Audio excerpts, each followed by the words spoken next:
El lenguaje de la cruz. Queridos hermanos, uno de los símbolos por excelencia de los cristianos es, efectivamente, si adivinó usted, la cruz. La cruz nos identifica como cristianos y esto quiere decir que somos seguidores del Mesías enviado por Dios para la redención del mundo. Pero el mundo, nos dice San Juan en su Evangelio, no lo conoció. Y a veces estamos tan metidos en el mundo que de repente le pegamos ciertas desconocidas que nos hacen perder el rumbo un poquito. Para esto quizá nos ayude de vez en cuando, si tenemos alguna cruz a la mano, detenernos un momento en el trajín del día y buscar un ratito para estar a solas con la cruz y reflexionar sobre su significado profundo. Nos ayuda a este menester San Pablo con la primera carta a los Corintios. Escuchemos. El lenguaje de la cruz es locura para los que se encaminan a la perdición. En cambio, es poder de Dios para nosotros, los que nos encaminamos a la salvación. Porque afirma la Escritura, anularé la sabiduría de los sabios, rechazaré la inteligencia de los inteligentes. ¿Dónde está el sabio, el maestro erudito, el experto en cosas de este mundo? ¿No convirtió Dios en locura la sabiduría de este mundo? En efecto, como el mundo, mediante su propia sabiduría sobre Dios, no fue capaz de reconocerlo por su sabiduría divina, Dios decidió salvar a los creyentes por la proclamación de un mensaje que parece locura. Porque mientras los judíos piden señales y los griegos buscan sabiduría, nosotros proclamamos a un Mesías crucificado, tropiezo para los judíos y locura para los no judíos. Y sin embargo, para los que Dios ha llamado, sean judíos o griegos, un Mesías que es fuerza y sabiduría de Dios. Porque lo que parece locura en Dios es más sabio que todo lo humano, y lo que parece debilidad en Dios es más fuerte que todo lo humano.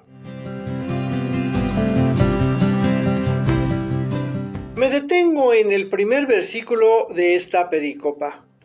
El lenguaje de la cruz es locura para los que se encaminan a la perdición. ¿Cuál es este lenguaje de la cruz? ¿De qué nos habla la cruz a los cristianos? Bueno, la cruz nos dice que alguien que era inocente de toda culpa vino a morir en favor de los culpables. Y no solo murió a secas, sino que murió humillado porque estaba desnudo. Bastante feo es morir en una cruz y bastante feo es estar expuesto desnudo a las miradas de los demás como en un aparador.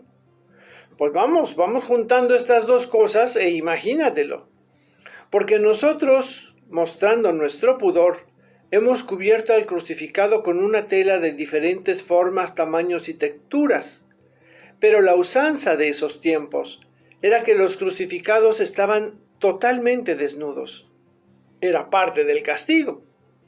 Y aunque nada justifica un suplicio así, es entendible que se castigara a quien lo mereciera, pero cuando se habla de algún inocente, la cosa cambia.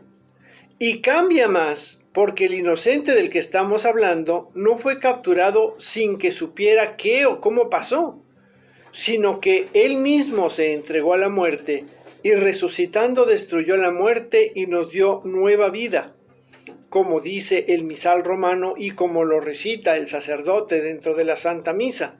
Quizá te suenen familiares estas palabras. Y sí, oíste bien, él mismo se entregó. La cosa no resulta entonces descabellada. ¿Por qué iba a entregarse un inocente a sufrir semejante castigo? Y la respuesta a esta interrogante nos la aclara el misterio. Por amor. ¡Ay, el amor! ¿Qué no es capaz de hacer uno por amor? Y si hablamos del dueño del amor, de aquel que es todo amor, ¿qué no sería capaz de hacer? Por eso, el que no ha tenido amor o no ha sido amado, difícilmente puede comprender esto. Pero este es el lenguaje de la cruz. Esto representa para aquel que cree, y solo creyendo se puede asimilar esto. Este lenguaje es incomprensible, pues, para quien se encuentra en el camino a la perdición, porque aquel que va en sentido contrario al amor vive a merced del egoísmo, y este, obviamente, no deja lugar al amor. San Pablo define dos grupos, los que van a la perdición y los que van tras la salvación, para los cuales este lenguaje es fuerza de Dios que nos ayuda a andar por el sendero de la vida. Pero nosotros sabemos que no pertenecemos a ningún grupo en especial, sino que nos movemos en dos aguas. Sí, a veces jalamos para el cielo y otras para el infierno. A veces dominamos nuestras pasiones y desórdenes, y a veces son más fuertes y nos dominan a nosotros. Por eso conviene reflexionar en qué partes de la carretera de repente viramos hacia sendos oscuros y peligrosos. Hay que examinar nuestro ser y qué hacer. Piensa en el día de hoy. ¿En qué has fallado? ¿En qué puedes mejorar? ¿Qué detalles, palabras o hechos te han hecho avanzar en el camino de la salvación en las horas vividas en este día? Dios ha permitido que nuestra sabiduría humana se vuelva una locura, y realmente el mundo que estamos viviendo en este momento parece avalar estas palabras, porque la verdad sí estamos re locos. Hacemos cada cosa, como llamar derechos al hecho de matar niños, viejitos y enfermos, o llamar justicia a invasiones y guerras, o decir que luchamos contra la violencia y para ello utilizamos más violencia, o la igualdad de género que ya degeneró en aberraciones biológicas, o a decirnos incluyentes porque queremos aceptar toda experiencia humana buena y mala, benéfica y perjudicial, y que quepa todo en una misma bolsa. ¿Estamos o no estamos re locos? Es esta misma ceguera la que nos permite entender cómo Dios, que nos creó, previó desde el principio un plan de salvación para que el mal no venza al bien y no nos perdamos. Ojo, los judíos piden señales y los griegos sabiduría. ¿Quiénes son los judíos y quiénes son los griegos? Hombre, no hay que ser tan literales, mis queridos hermanos. Los judíos de esa época eran el pueblo de Dios. Estos judíos de hoy somos nosotros, los bautizados, los llamados. ¿Y a poco no es verdad que nos la pasamos pidiendo señales a Dios? Mira, si eres Dios, concédeme esto que te estoy pidiendo. Si existes, Señor, dame una señal. Señor, resuélveme tal y cual para que pueda yo creer en ti. Mira, si me concedes esto. Mira, si me das aquello otro. Caray, ¿no seré yo de estos judíos? ¿O de estos católicos que hoy en día se la pasan pidiendo favores y señales? Esto es simplemente porque no entienden el lenguaje de la cruz. Vamos ahora a quiénes son los griegos que buscan sabiduría. Bueno, los que viven fuera de la iglesia, que no conocen a Dios y donde quiera se andan hincando.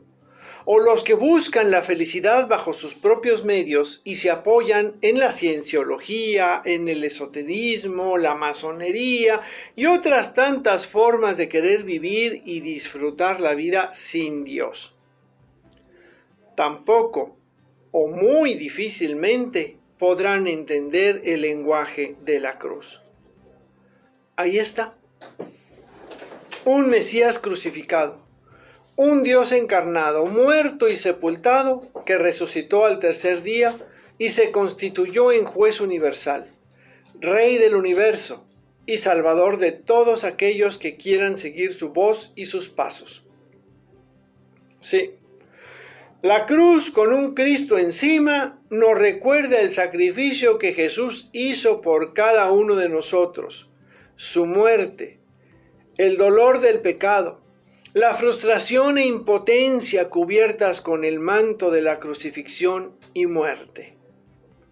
La cruz sin un Cristo nos habla de la resurrección, de la victoria, de la luz, de la salvación y, en resumidas cuentas, del amor que Dios tiene para con nosotros y prenda del que debemos tener nosotros para con los demás. Judíos o griegos, creyentes, no creyentes, buenos y malos, todos. Si tienes una cruz o usas una cruz, felicidades.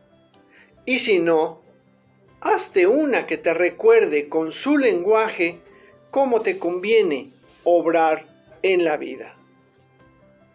Soy Jorge Cervantes del Instituto Bíblico San Jerónimo. Hasta la próxima.